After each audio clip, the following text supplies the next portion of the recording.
Mamy tu pięknego gościa, lotnika. Niebieska obrączka. No, nie udało się szczytać. A oczywiście nie łapiemy lotników. Ale to jest gołąbek chyba, który coś źle widzi jeden. A nie, dobrze widzi. Dobrze ma oczko. Któryś dostał czkawki. Tu jest lotnik.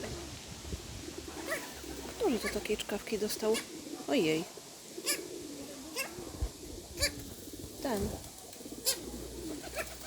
Ale czkaweczkę ma. Ojej.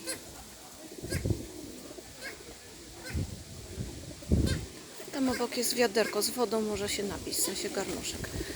A jest nasz kulasek też z chorążką. Jak zwykle trzyma dystans.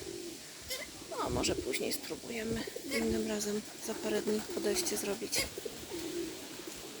Koło lotnika jest kolega z czkawką lub koleżanka. Jeszcze posypiemy.